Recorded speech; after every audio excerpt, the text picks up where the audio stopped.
You're listening to The Sports Moment, January 19th, 2024. Part of the Sports Moments and Memories with Craig Olson podcast. Be sure to like and subscribe so you never miss a sports moment.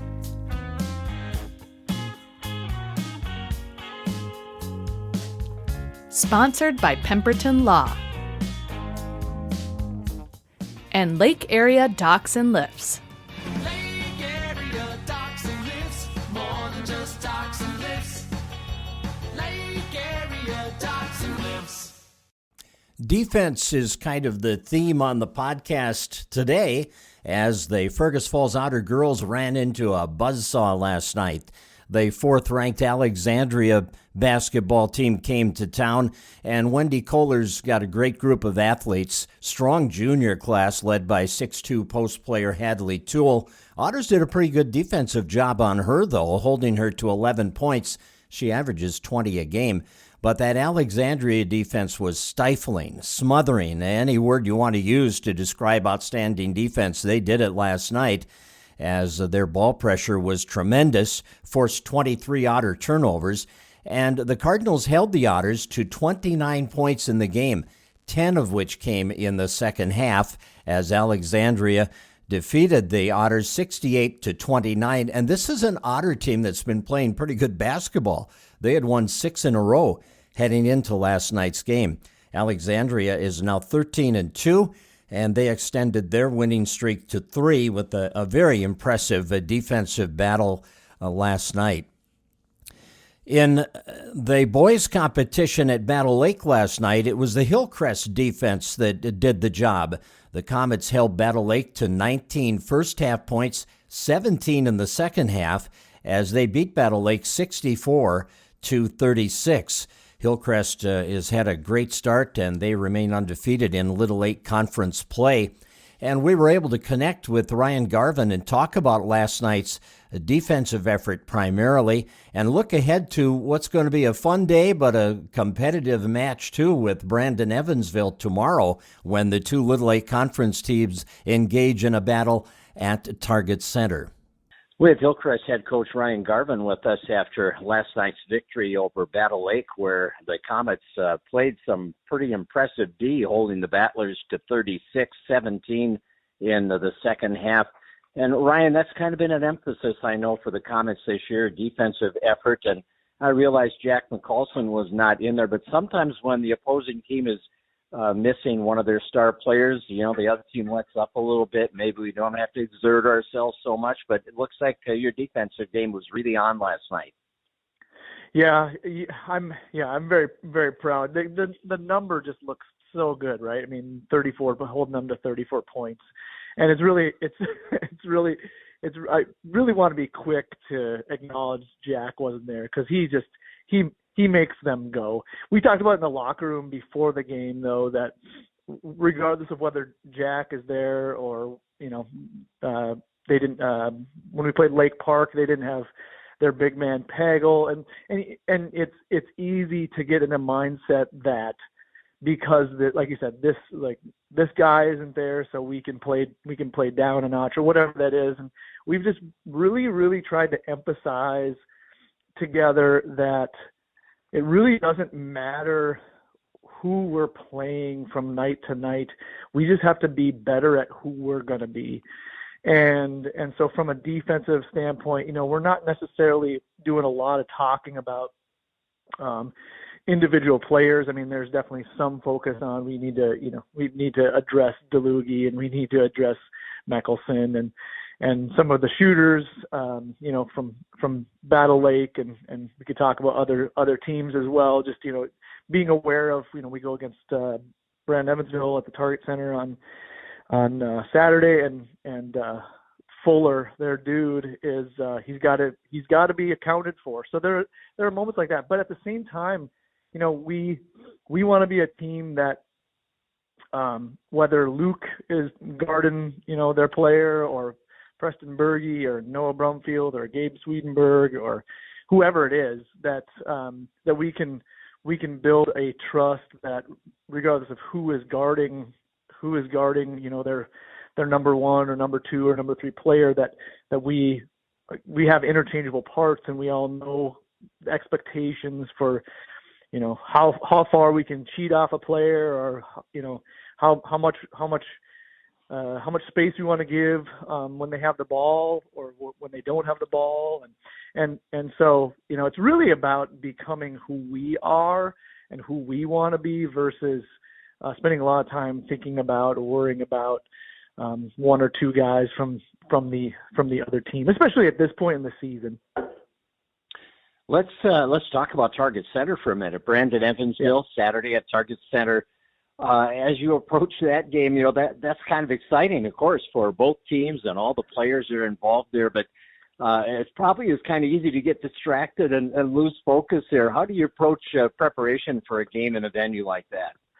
Well, I'm going to tell you, as I've been thinking about it, I wish I would have maybe delegated a few more things logistically to prepare for it, because, yeah, you're right. I mean, there are myriad distractions. I had a gentleman come up to me at the game last night and say he wanted a ticket for it, and it's a whole complicated process to ticket that game, and so I'm wrestling through even this morning how much effort I want to give on some of those things, because Brandon Evansville's a really good team, and we don't want to go down there and be distracted by the fact that we're playing in the Target Center and we're on a road trip and we're together doing something different. I mean, those are all good things, but in the context of what we're trying to do this season, again, the team that we're trying to be, those things cannot become the focus, right? We want to make sure that we go down and take care of business from a basketball standpoint. So it's really, I'm glad this isn't like something that happens every year, because it's a lot more work than putting on even a home game in your own gym.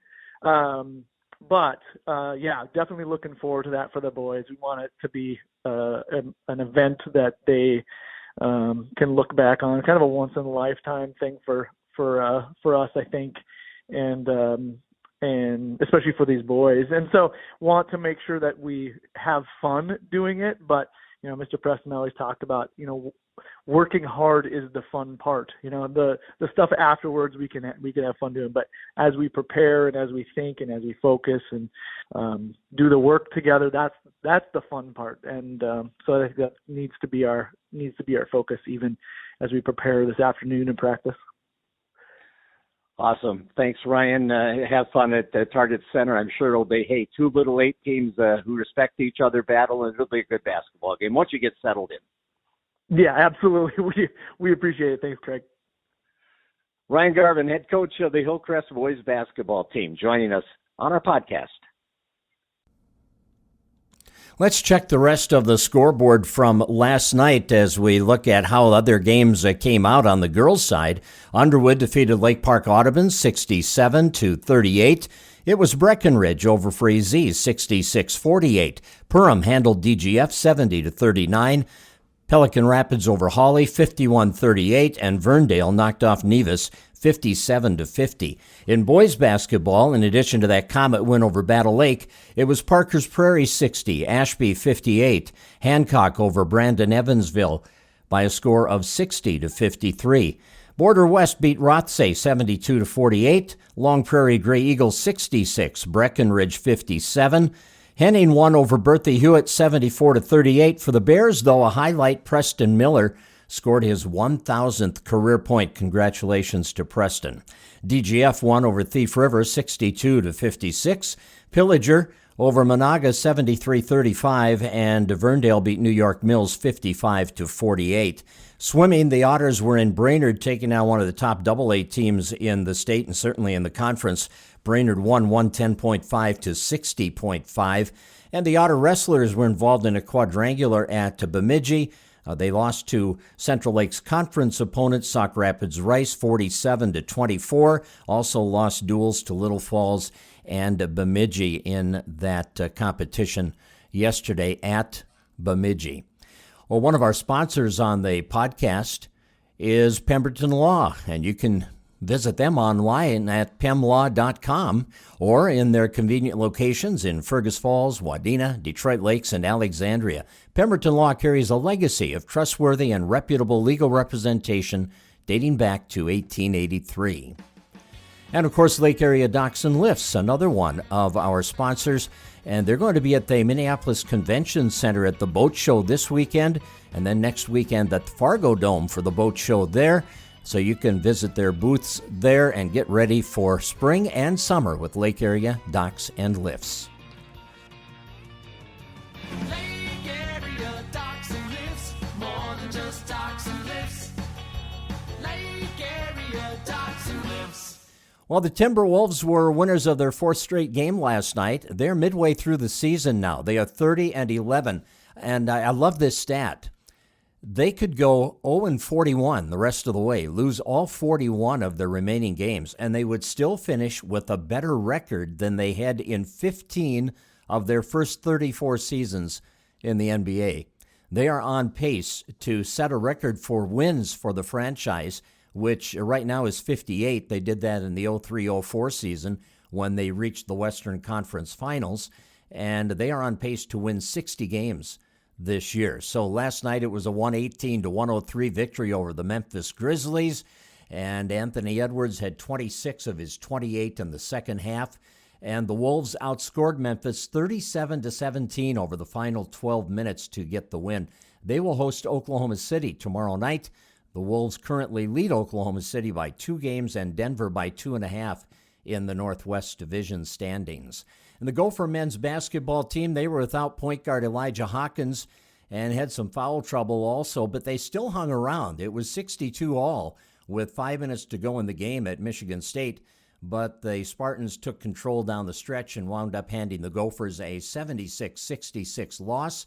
Minnesota is now 12-6 overall, 3-4 in Big Ten play. And the Minnesota Wild really struggling at Tampa Bay last night, losing 7-3. They will try to bounce back tonight when they play the Florida Panthers on the road, continuing that Florida stretch of this road trip. And NFL, 2 playoff games tomorrow in the divisional round. The Texans and the Ravens go at it in Baltimore. Ravens, number 1 seed in the AFC, are 9.5-point favorites. And the top seed in the NFC, the 49ers, will host the Packers tomorrow night. And San Francisco is a 9.5-point favorite in that one. On Sunday, it's the Buccaneers and the Lions in Detroit, with Detroit favored by 6.5. And then the night game has the Chiefs and the Bills in Buffalo, where they got more snow. Buffalo, 3-point favorites over Kansas City in that one. And that'll do it for our podcast today. Hey, thanks for joining us, and have a great weekend. You've been listening to The Sports Moment with Craig Olson, sponsored by Pemberton Law and Lake Area Docks and Lifts. Produced by Sunroom Lab. Music by Blue Red Roses. Subscribe wherever you get your podcasts, and thanks for listening.